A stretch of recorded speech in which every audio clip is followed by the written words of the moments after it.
Hello and welcome to the Sunday School classroom. Today we're going to hear a story about how God delivered his people. The Israelites had been taken captive to Babylon due to their sin. God had promised that they could return after 70 years. The end of that time had come. After God's hand wrote on the wall that he was bringing the kingdom of Babylon to an end, two kingdoms divided Babylon. One of the kingdoms was Persia, ruled by King Cyrus. God moved the heart of King Cyrus, and he let the people go back home. The king and the people around them gave them so many things to take with them. Let's look at all the things that the people gave to the Israelites before they headed back home. Here's some of the things that they got to take with them. Bowls and cups and basins, silver and gold, lots of gold. They also got to take animals.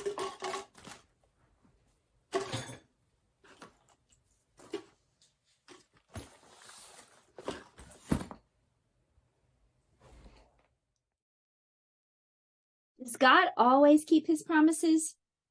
Yes, he does. God had told the people that at the end of 70 years, they would be allowed to go back home. Remember, they're in Babylon because of their own sin. Prophet after prophet warned them to turn around and do right things and worship the one true and only God. They continued to do wrong, and so the time had come for them to be punished. But just as he said, at the end of those 70 years, God was going to bring them back home. Listen to what Ezra 1 verse 1 says.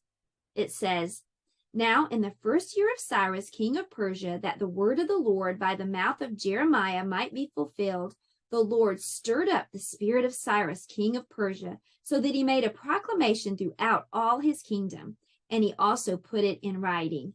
And what he proclaimed and wrote down was that the people were going to be allowed to go home. It was the end of that 70 years, and God had promised it, and God softened or moved the heart of the king to allow the people to go back home. Not only that, when they went, they got to take their toothbrushes, their pajamas, their comb, but also many treasures from the kingdom. Gold and silver, animals, bowls and basins and cups.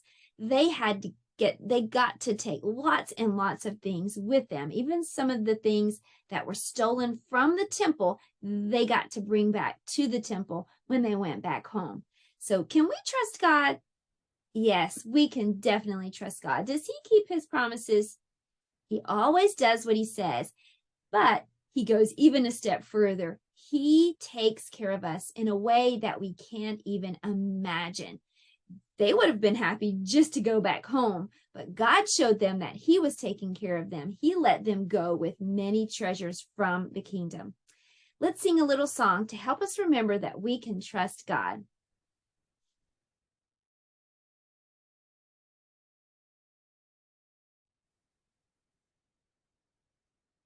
The tune of this song is Bingo.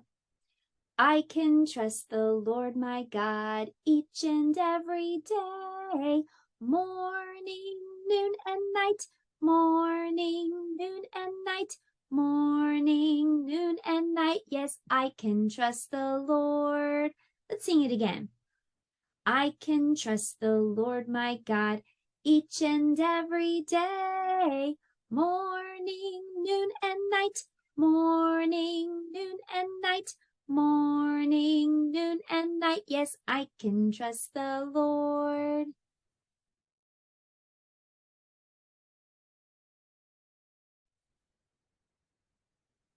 It's time to make a craft to help us remember what we learned today.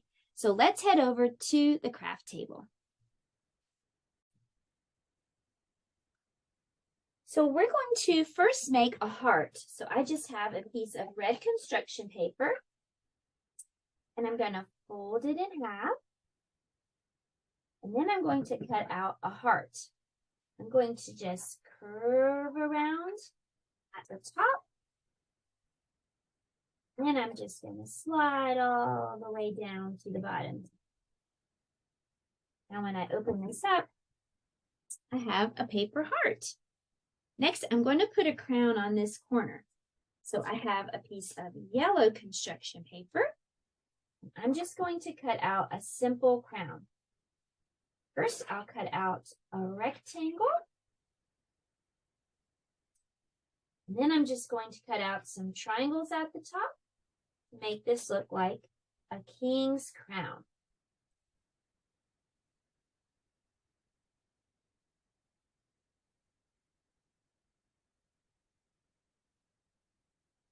Okay, I'm going to glue that right here.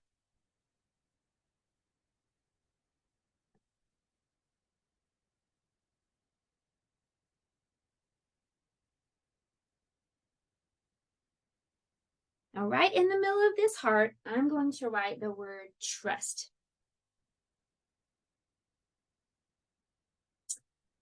T R U S T. This word is trust. We can trust God. God always does what he says, and God did even more abundantly than they could even ask or think.